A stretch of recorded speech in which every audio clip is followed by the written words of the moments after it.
I am Dr. Kishore Chandiramani, Assistant Professor of Psychiatry at the All India Institute of Medical Sciences, New Delhi. It's my privilege to present this video talk cum interview with a renowned teacher of Vipassana, Dr. S.N. Goenka, on Vipassana meditation and mental health. The technique of Vipassana was rediscovered by Gautam the Buddha in India about 25 centuries ago and is being practiced even today under the guidance of Sri Goenka ji. There are in all 22 permanent centers across the globe where Vipassana courses are being conducted regularly throughout the year with the help of more than 150 assistant teachers trained and appointed by him. Tens of thousands of people from all walks of life, including various religious leaders, have received the training. We are fortunate to have Sri Goenka ji with us today. And sir, I would request you to kindly tell us about Vipassana.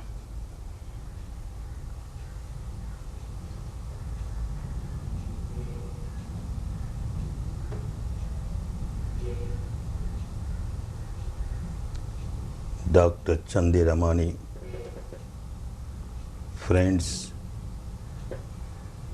and social psychiatrists of the world,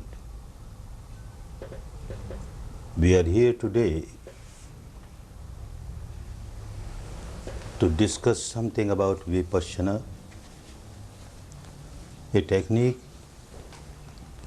which has the same goal as you all are having, the common goal of liberation from suffering.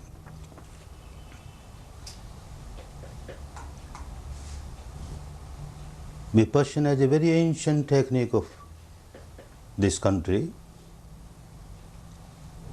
Very laudable references are found in the most ancient literature, the Rig Veda, about Vipassana. But of course the practice was lost, and Gautama the Buddha rediscovered this technique 25 centuries back, got enlightened by this technique, and out of infinite compassion started distributing it to one and all. From teacher to pupil, from generation to generation, this technique kept on helping the country, the people of this country, for about 5 centuries. After that,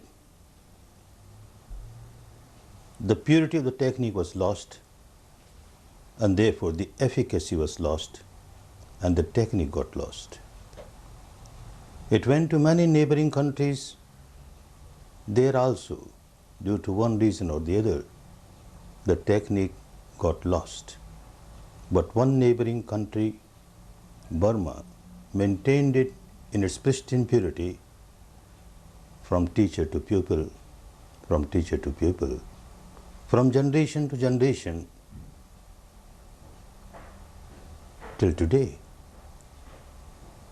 Although it was maintained by very few number of people, but still it was maintained, and that is why we are getting it in its pure form. Let us see what is Vipassana. The word Vipassana means observation. To observe the reality as it is, in its true nature, in its true characteristic, as it is, not as you would like it to be, but as it is. The reality pertaining to your own self.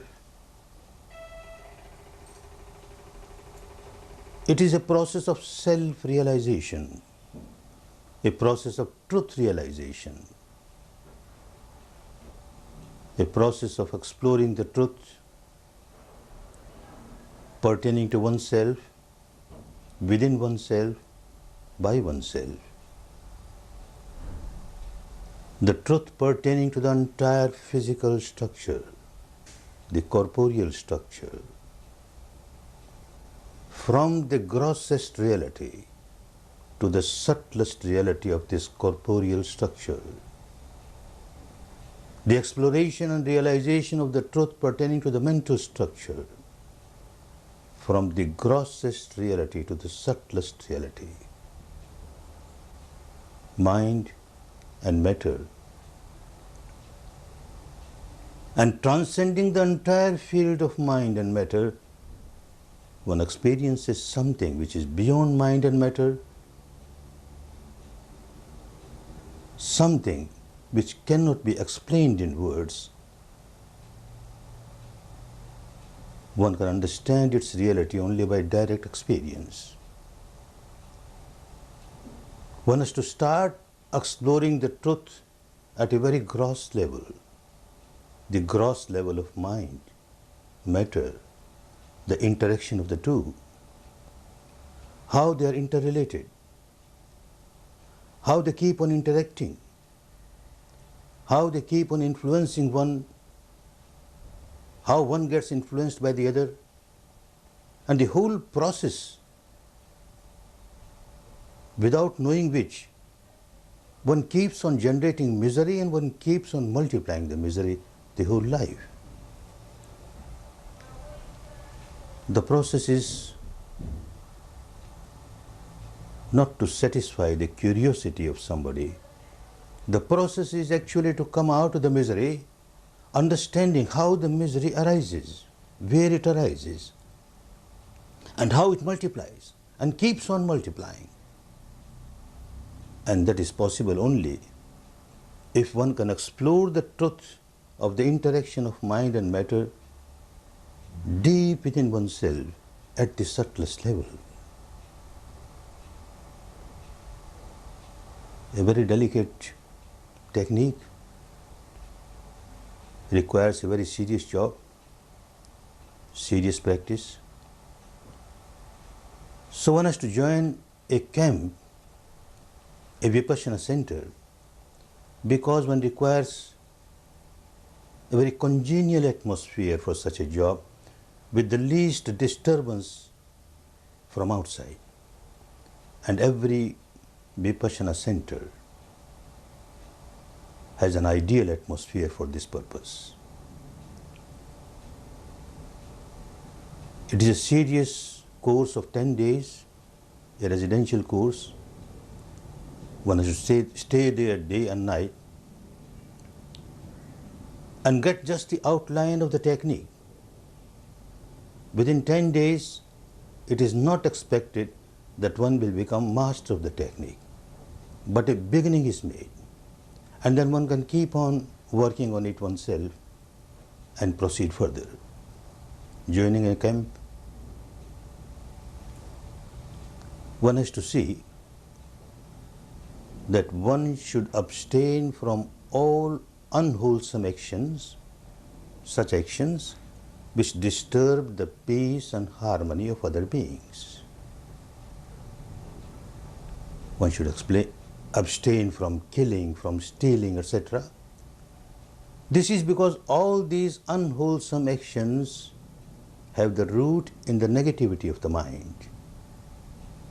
And this technique wants you to come out of the negativity. If you continue to produce negativity by performing vocal or physical actions which harm other beings, then certainly you can't purify your mind. So with this first requirement, which we call sila, morality, you try to concentrate your wandering mind. The object for concentration is universal, the same for all human beings. Your own breath, the natural breath, as it comes in, as it goes out. Just keep your attention at the entrance of the nostrils and keep on observing, that means keep on feeling the breath as it comes in, as it goes out. Don't make it a breathing exercise. Never try to regulate your breath. Natural breath, normal breath, as it comes in, as it goes out. The whole technique wants you to observe the nature, the law of nature as it is. The breath comes in and you are just aware it is coming in. The breath goes out, you are just aware it's going out. If it is deep, it is deep. If it is shallow, it is shallow. You don't try to change it. Don't interfere with the natural flow of the breath. Although the work seems very easy, you have to do nothing, just observe. Things are happening naturally. The breath is coming in naturally, it is going out naturally. You are keeping your attention at the entrance of the nostrils and just observing the breath coming in, the breath going out. Yet, because of the old habit pattern of the mind, it will not like to stay on one particular object. It will keep on running here, there, there. Practicing constantly, practicing patiently, persistently, in about 3 days' time you will find your mind is getting concentrated to some extent. To some extent, that means to an extent where you can switch over to Vipassana. The real Vipassana starts on the 4th day. The Shila, which was the base of morality, and the second, concentration of mind, which in the ancient language of this country is called Samadhi, and now the field of Panya, the wisdom, insight. Vipassana is a process of mindfulness. You are alert. All the time you are alert. You are aware. Aware, alert, mindful, not about the outside objects. Aware, alert, mindful about the reality within yourself. As you keep on working, you will find that constantly some sensation or the other is there throughout the body. You start from the top of the head and move towards the tips of the toes. You find everywhere there is some sensation or the other. A cross sensation, a subtle sensation, a pleasant sensation, an unpleasant sensation. Now the old habit pattern of the mind was to react to these sensations. Whenever you feel pleasant sensation, you react with craving, clinging. You want it to remain, you want it to multiply. Whenever you come across unpleasant sensation, you react with aversion, with hatred. You want to get rid of it. Understand, a part of your mind is just observing. Observing all these reactions. Look, a pleasant sensation is a reason, and part of my mind is reacting with craving. Unpleasant sensation is a reason. Part of mind is reacting with aversion. Let me see. And you notice that however pleasant a sensation may be, it doesn't last forever. It passes away. However unpleasant sensation may be, it doesn't last forever. It passes away.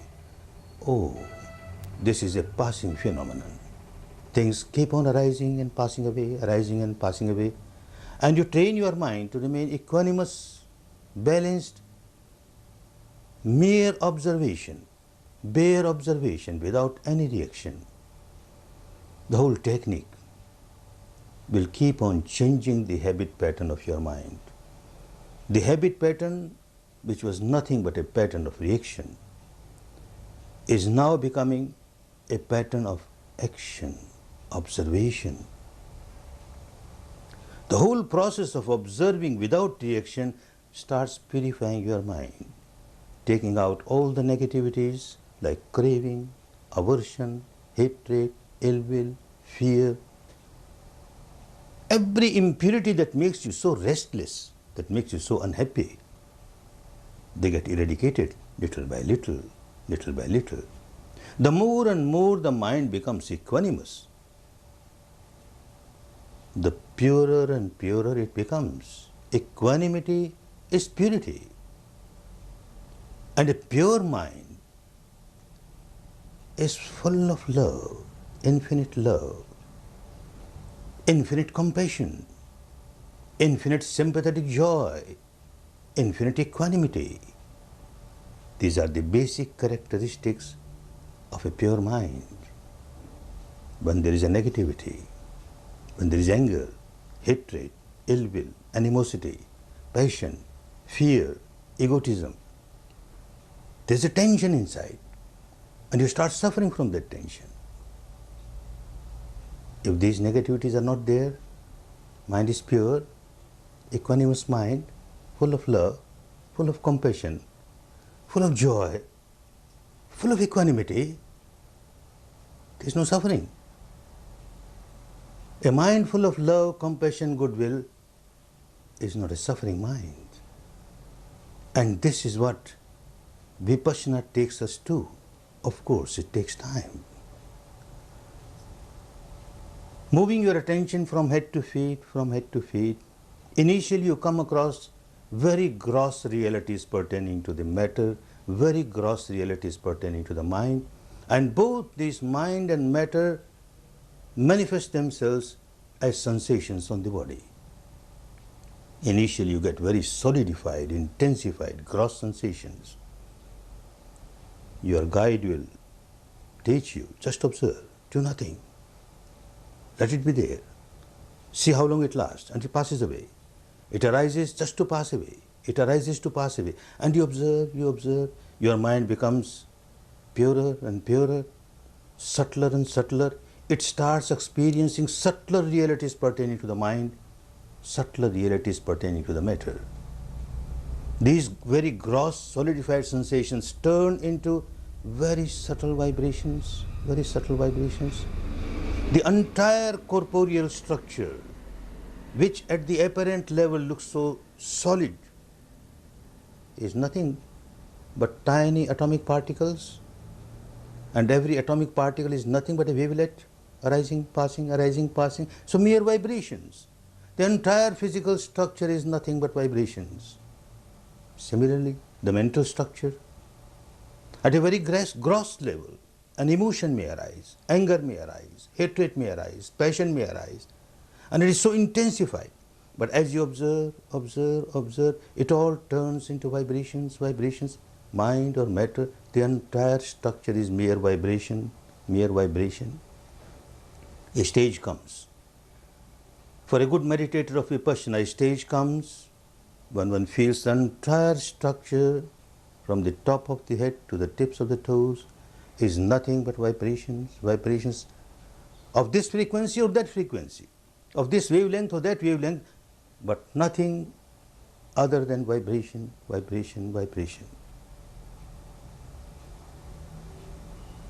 A sound comes in contact with the ear sense door. The ear sense door is nothing but vibration. The sound that has come in contact is also nothing but vibration. Eye sense door, a shape, a form, a color has come in contact, vibration coming in contact with vibration. The nose sense door, a smell has come in contact, vibration. The tongue sense door, a taste has come in contact, vibration. The body sense door, something tangible has come in contact, vibration. The mind sense door, a thought, a memory, a emotion comes in contact, vibration. One realizes, first important segment of the mind. Understand, mind matters most. Body is very important because mind has the base in the body. Mind matters most. So now what happens to the mind? How it is working?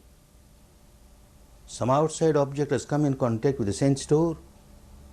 One segment of the mind will raise its head and say, well, look, something is happening. Something is happening at this sense door.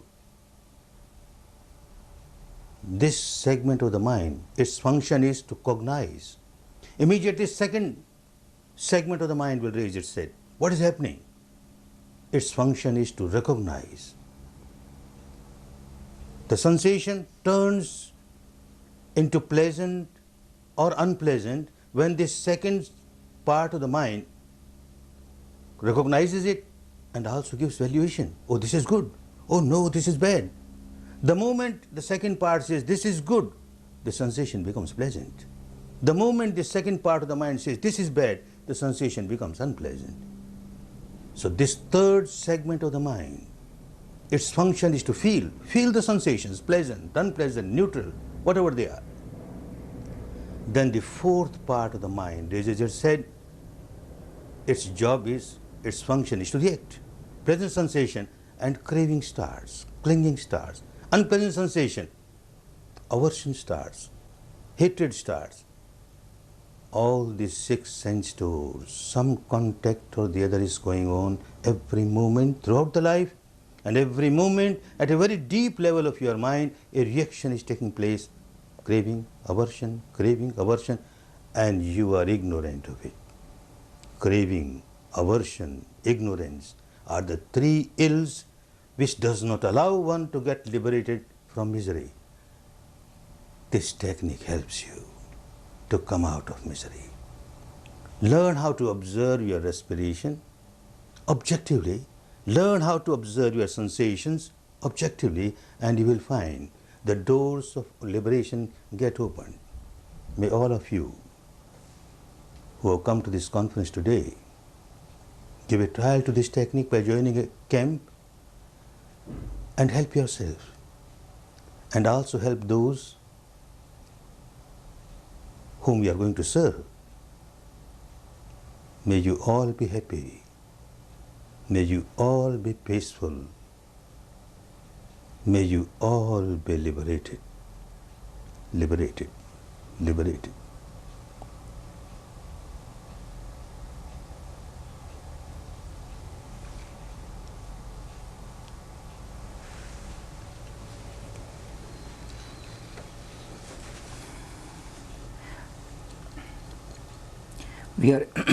We are extremely grateful to you, sir, for an excellent exposition on Vipassana.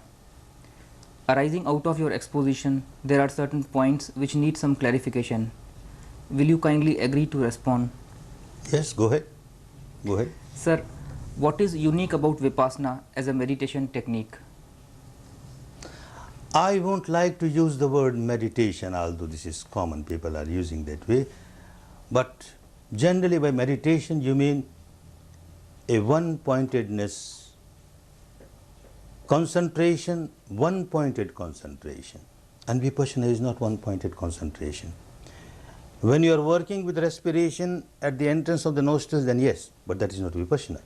When you start practicing Vipassana, it is observation. Observation of the reality of this moment which keeps on changing. You keep on changing, things keep on changing, and you just observe. So you don't call it meditation, you call it a technique of observation. When you talk of difference from others, then yes, all those techniques which help us just to concentrate the mind on one particular object, Vipassana differs from them. Because for Vipassana, things keep on changing, the objects keep on changing. Of course, within the framework of the body, but they keep on changing and you keep on observing as they change. Sir, how is it different from other techniques where, say, words, mantras or visual images are used?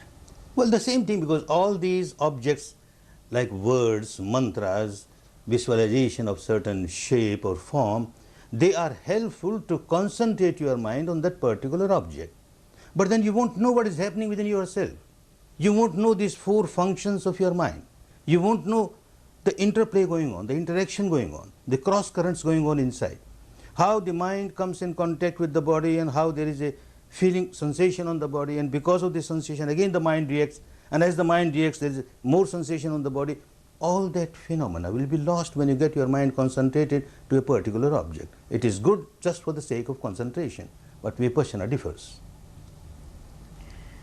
How does Vipassana help in coping with stress, and does it solve the unconscious conflicts? Yes, it is for that purpose only. The conflict is conflict just because your mind is reacting. Something unwanted has happened and you become very agitated because you reacted. Something wanted has not happened and you become very agitated and you reacted. And when you react, there is a tension. When there is a tension, you suffer.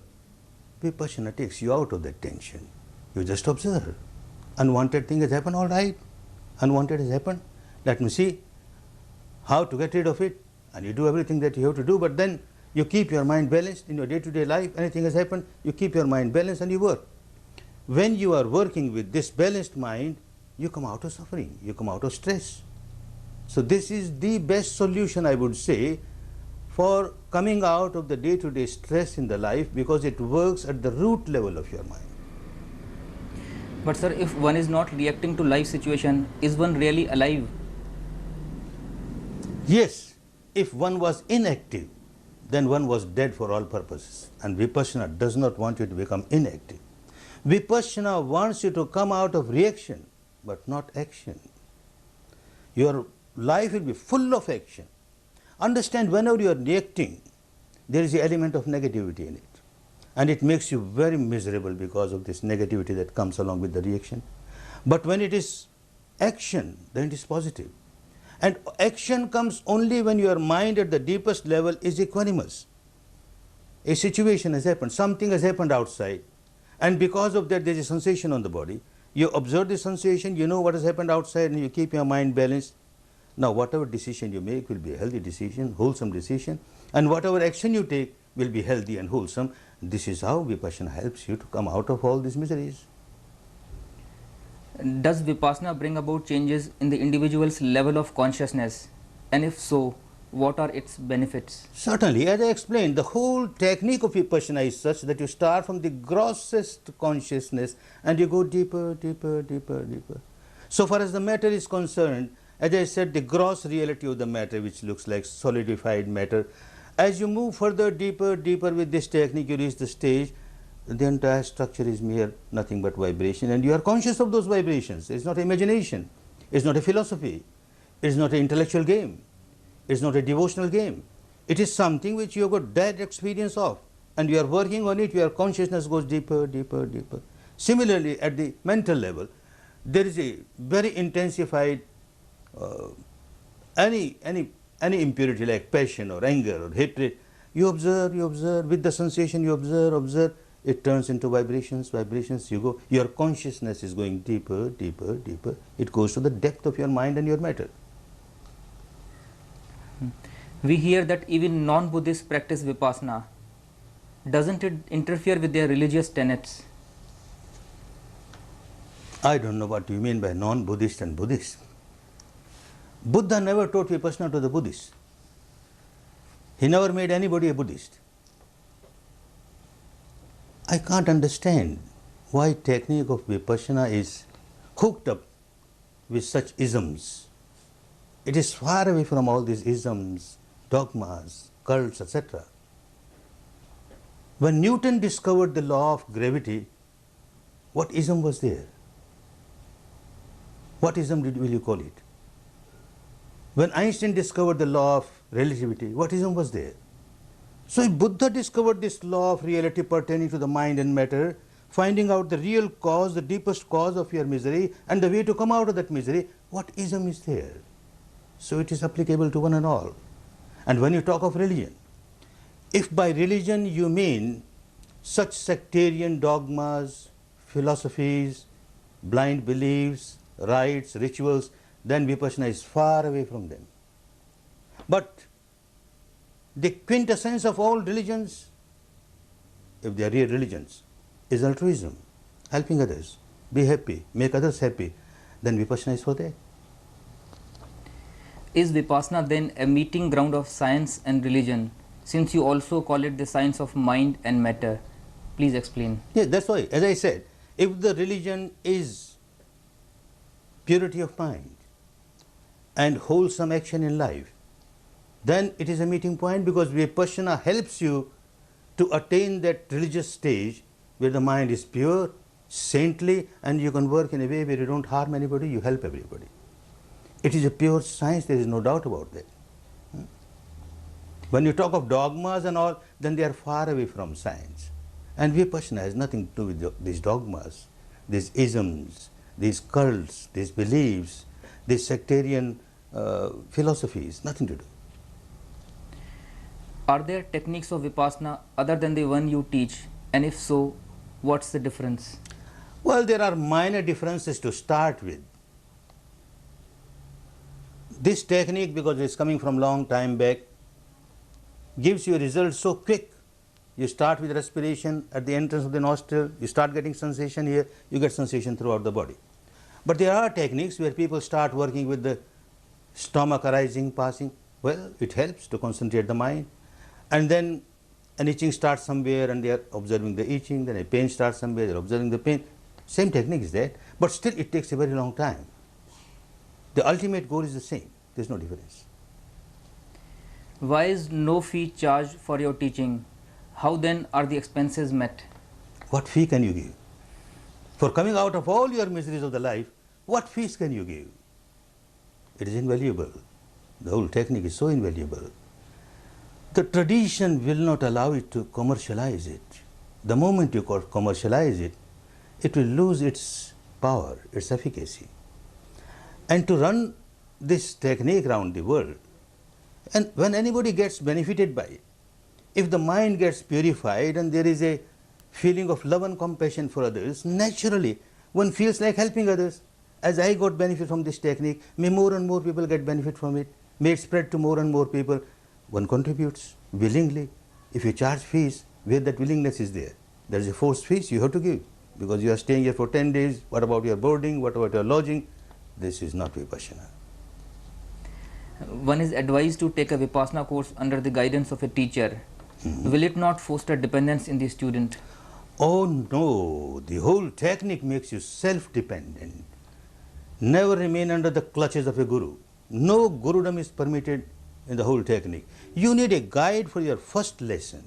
Otherwise you may take a wrong step and get involved in something where you may find more misery than coming out of misery.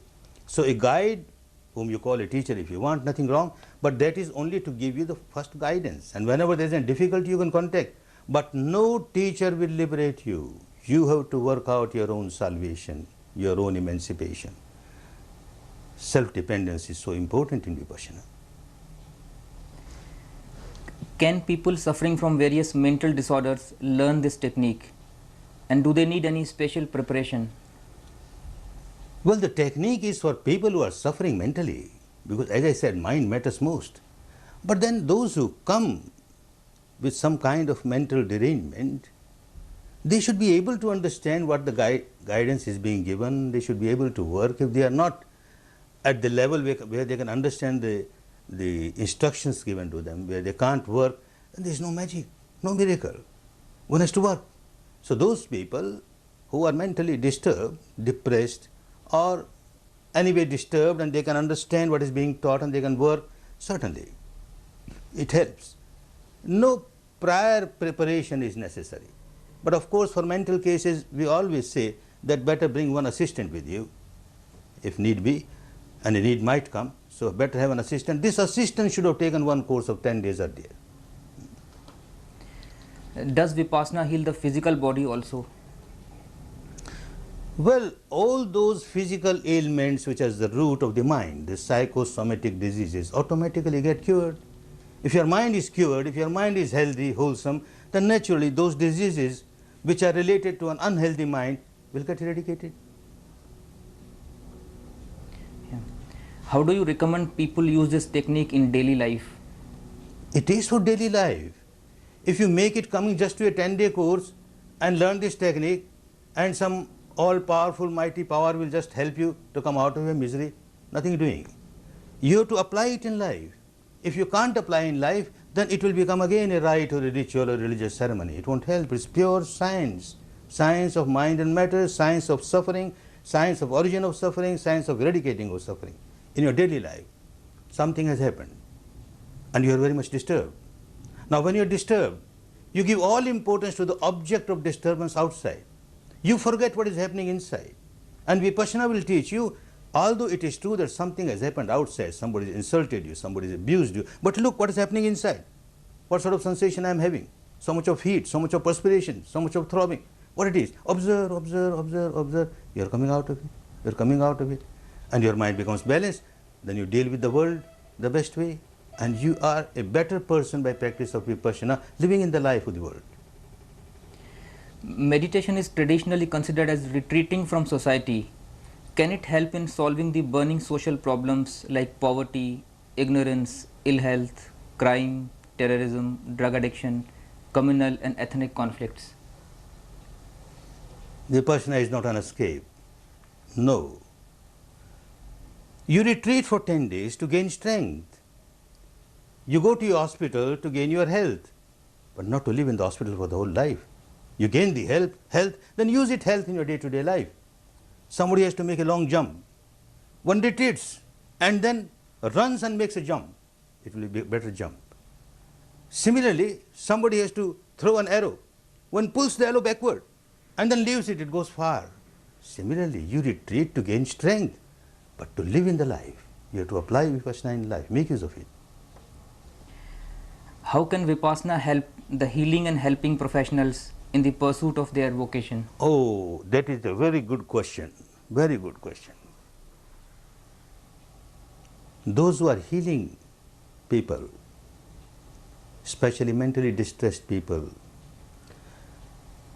if they have not practiced Vipassana, if they have not experienced the game of these vibrations, then they won't know what they are doing.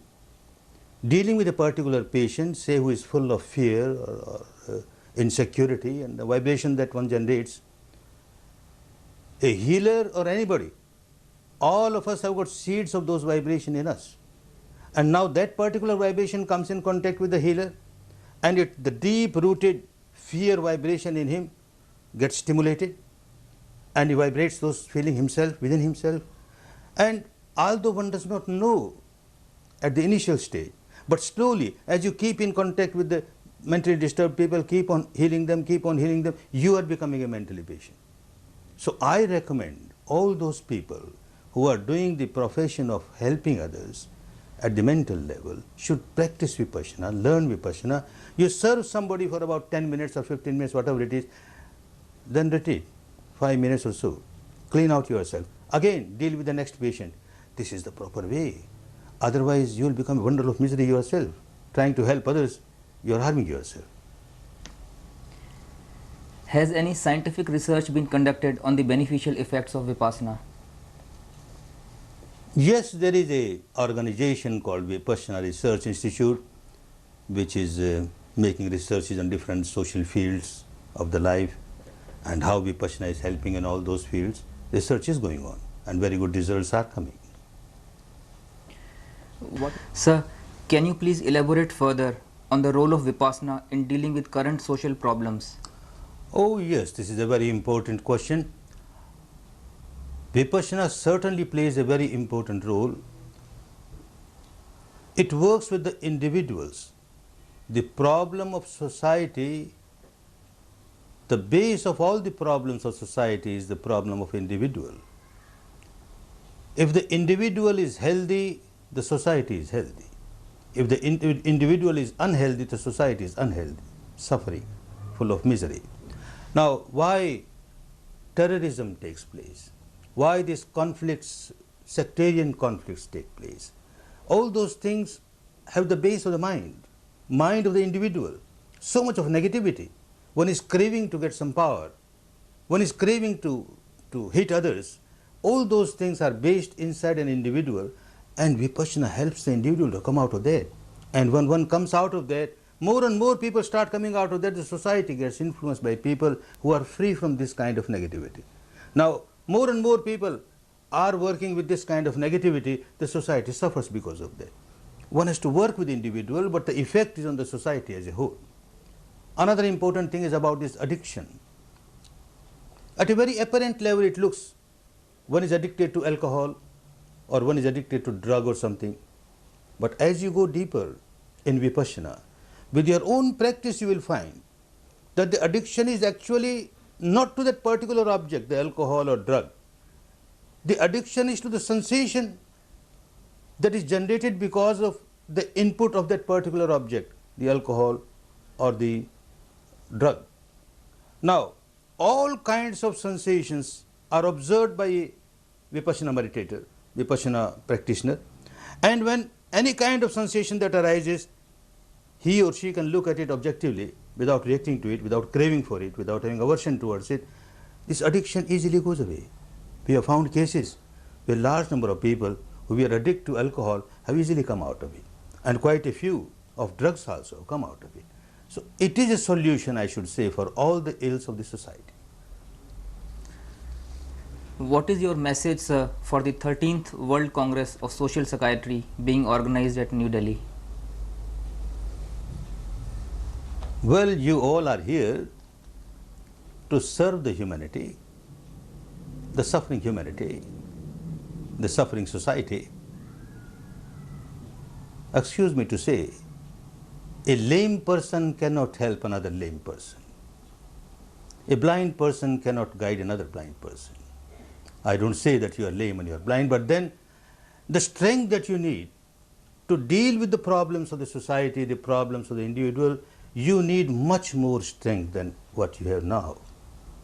Make use of this wonderful technique, gain strength, and with this technique, the more the purity of the mind you gain, the love and compassion that you generate, you will find the effect of your service to your patients is much higher, much higher. I would say, O healer, heal thyself and be happy. Much of what the Buddha taught was already available in the Indian spiritual tradition. What was then his unique contribution? Yes, the words of Buddha kept on penetrating the entire spiritual literature of our country. You can find words of Buddha everywhere in every spiritual literature of the country. But mere words won't help. The technique got lost. If you just keep on reciting those words, it won't give you any benefit. You must learn how to apply those words in life, and that is possible only when the practical vipassana is again introduced to the society, and this is what is being done now. How does Vipassana help in improving interpersonal relationships between husband and wife, child and parent, and man and man?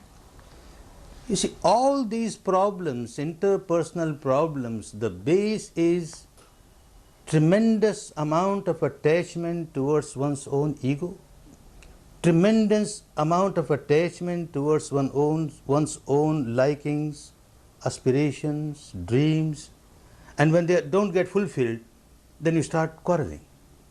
This technique takes out all that, and you are a more balanced person. Something has not happened according to your liking, so what? You don't get agitated because of that.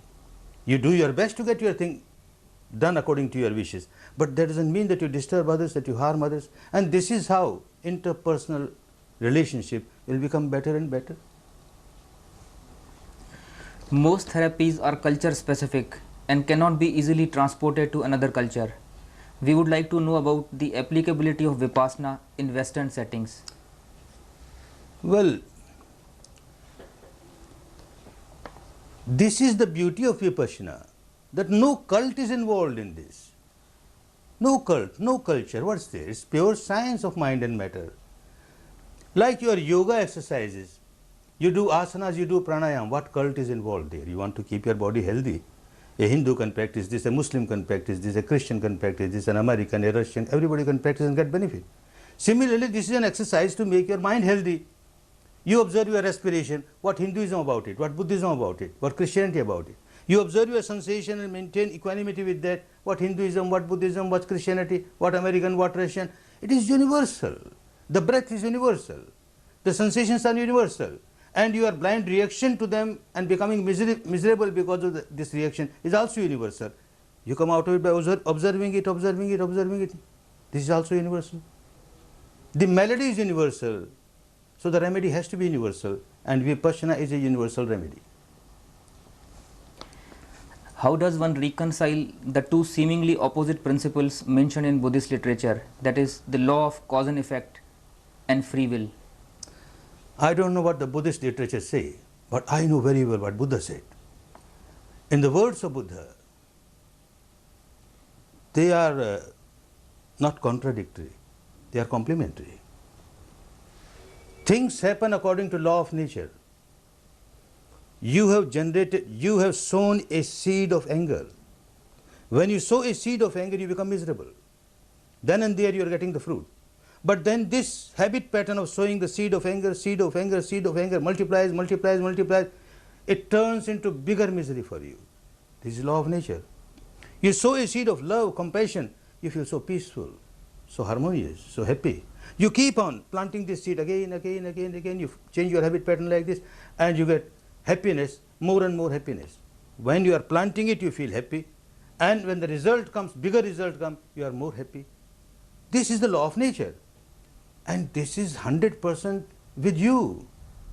There is no other power which is making you to generate or to sow the seed of unhappiness. If you are aware, you are conscious of what you are doing at this moment. Whatever you have done in the past is gone. Whatever you will do in the future, you will do only when the future becomes present. But this technique wants you to remain aware of the present, this moment. What you are doing at this moment. Are you sowing the seed of anger? Are you sowing the seed of love, compassion? If you are aware, if you are conscious, you are coming out of your habit pattern. And so it is complementary to the whole law of nature. You are working in line with the law of nature to help yourself. Most Indian schools focus on the activation of the various chakras and kundalini along the spinal cord. How does Vipassana explain these phenomena? Well, we are not here to compare and contrast different techniques. But one thing, very humbly, I would say that these people, whoever are practicing the sensations on the so-called chakras or the sensations on the spinal cord, if they learn how to observe those sensations objectively without reacting to them, without getting elated, oh, I got wonderful kundalini now, then you are losing your balance. Without that losing balance, if you are just observing it, it becomes Vipassana and you get all the benefit out of it. Psychotherapy strives to enhance the sense of self, whereas Vipassana negates the self. In what way the latter is beneficial? Not negates the self, it eradicates the false ego. It is just an imaginary ego that you have created yourself, I, this entire physical structure, I, entire mental structure, I, the combination of the two, I, which is not actually I. This is just a phenomenon, changing, changing, changing. If you come out of that mad I-ness and your mind becomes pure, then you will find that it is not a negation. You are making use of Vipassana to live a very healthy life, very harmonious life, very positive life. It doesn't harm in any way. It is to eradicate ego. The focus of modern psychology is on the apparent behavior, emotions and thoughts, while Vipassana deals with the innermost subjective experiences. Are the two approaches contradictory or complementary? They can become complementary. Now, when somebody is observing the phenomena of mind, the emotions, etc. that are arising, I would say that this is only a partial truth being observed. But along with that, if you observe the effect on the body also, what sensations are getting generated because of this particular emotion, and you observe both, you are with the totality of the reality. And when you are with the totality of the reality, it is easy for you to come out of your problem, solve your problem, come out of your misery. When you are dealing with only one part of it, then again, you don't go to the root of the problem. All the roots of your problem, your misery, even your happiness lies connected with the sensations in the body. So sensation of the body is so important. Mind is very important, no doubt. So when I meet physicians, I tell them, I'm sorry sir, but you don't forget the mind of the patient. Mind is very important. You are just working with the body of the patient. And when I meet people like you, psychiatrists, I don't hesitate to say, well sir, you must also take care of the body. Merely mind alone will not help. Mind and matter joined together is the totality of the man. Man matters most with the mind and matter phenomena being understood easily, clearly and fully. Thank you very much, sir. I have been greatly benefited by this interview, and I am sure others also feel the same way. Thank you very much, sir. Thanks everybody.